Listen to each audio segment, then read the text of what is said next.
Tere, hea köögisõber! Mina olen Arvo Kassin jälle omas köögis.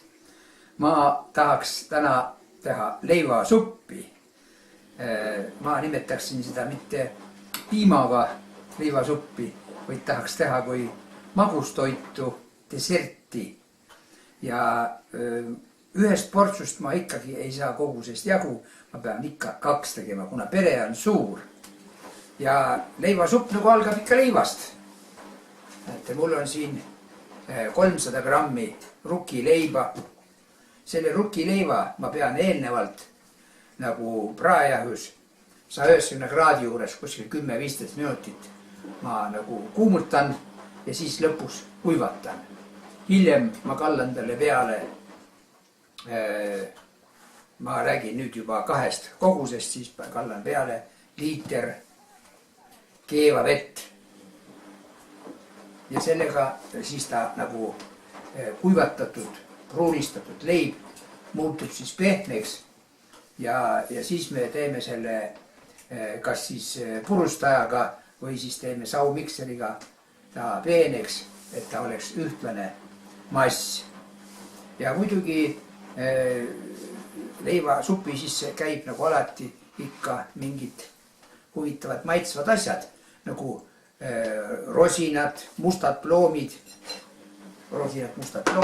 ja muidugi vene keeles on ta kuraga, aga abrikoosid kuivatatud.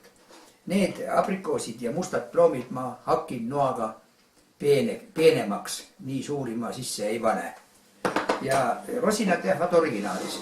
Ja muidugi need rosinad ja need ma kallan peale kuuma keeva vee, et need esiteks pehmeks lasta. Ja teiseks siin on nii palju kemikaale, need kuum vesi, keevvesi peseb need kemikaalid ära. Ja muidugi leivasupp ei käi ka ilma suhkruta. Ja siin toonitan ikkagi, siin on 2 kogust suhkrut, siin on 140 grammi 2 koguse peale. Ja vahukoort, selle ma võtsin külmkapist ja panen uuesti külmkapi tagasi, siin on 120 grammi. Ja muidugi tuhksuhkrut on vaja.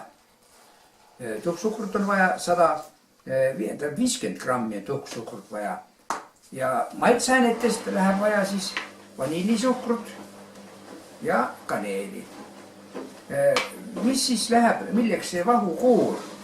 Vahukoore lööme tõesti vahule.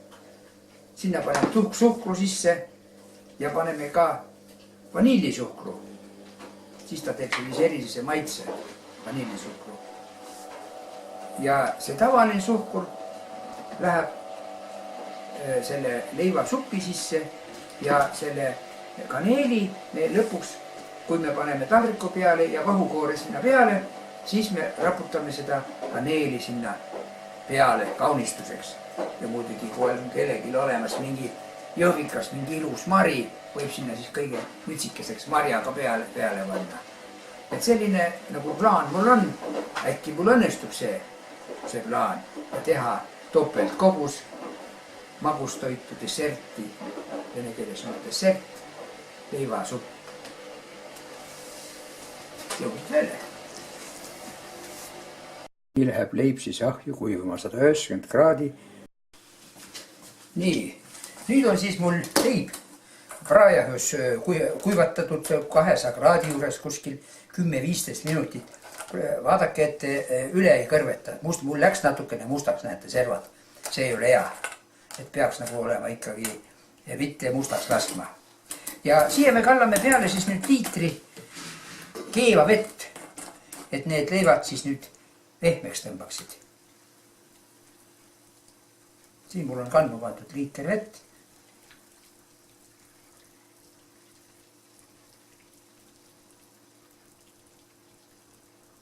Tõusuvad millegi pärast pinnale, aga küll nad ligunevad.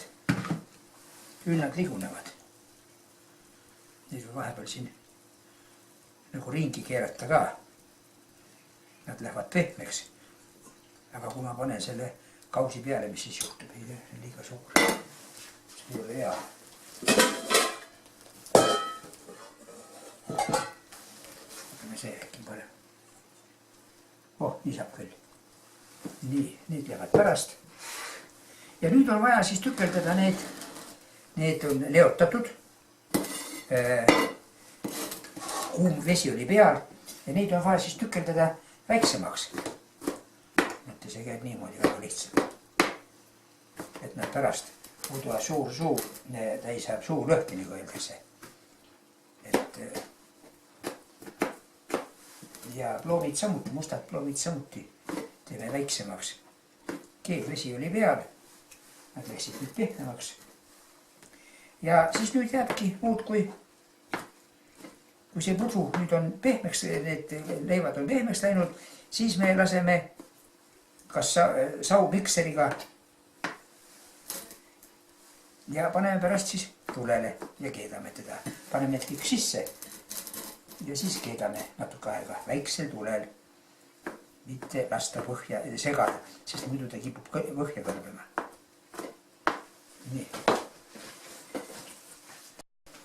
nii, nüüd ma, leib on siin ligunenud, nüüd ma kallan siia potis, kuna siin ma saan paremini teda saumikseriga.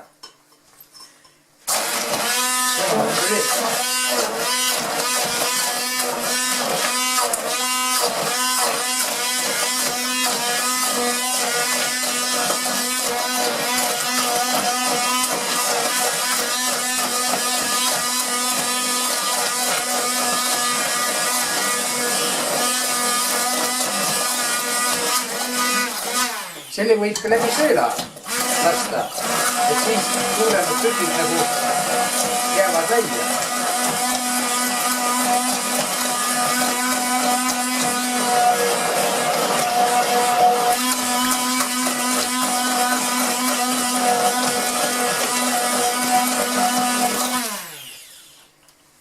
nii, me võime ka lasta läbi sõela, et pressida. näete sellise sõela, aga siis me peame mingisuguse kausi võtma. Kausi.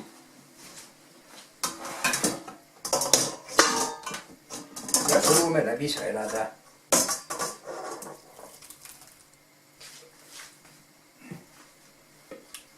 Siis ei ole need selliseid nagu suuremaid tükke. Peaks nagu ühtlane olema.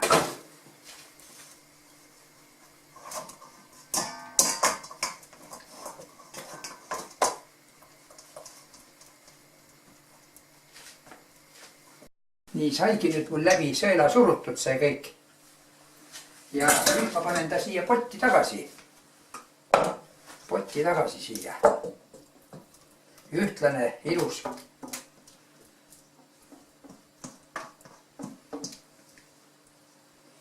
ja nüüd ma panen ta keema väiksele tulele. nii. ja siia ma panen sisse nüüd suhkru ka.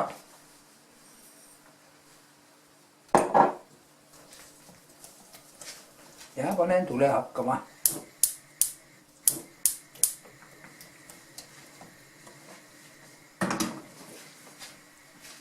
vaata, on meil paistab, paistab küll. nii.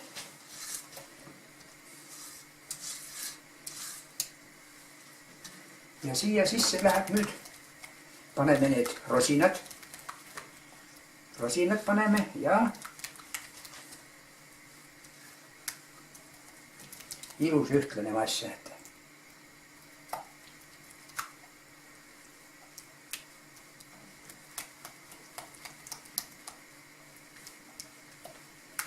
nii, lähevad siia sisse. ja rosinad ka. Leotatud rosinad ka. Pehmed. Segame segamini ja nüüd keedame natukene selle võtame tule väiksemaks ka, sellepärast, et ta ei tohi kõrbema minna. Vähehaaval liigutame teda. ja siis, kui ta on ära keenud, siis me paneme ta jahtuma. isegi võib panna külmaveevanni sisse, et ta nagu hangub natukene ja siis me saame panna teda juba magustoiduna juba seni kui ta jahtub, seni kaua me teeme selle vahukoore, ajame vahule. Nii. Ja nüüd ta lasen tal keema minna, natuke podiseda. Nii, nüüd ma võtan selle külmkapist selle vahukoore, külma vahukoore. Kallan siia segamisnõusse ja panen siia peale tuhksuhkru ja vanillisuhkru. Ja siis me üritame selle vispliga teda vahule ajada.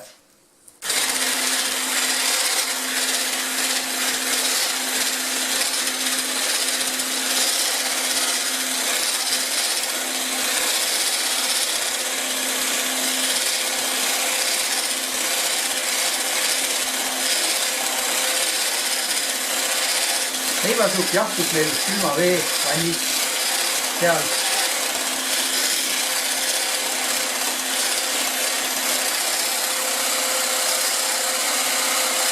Ja läheb ilusti vahule.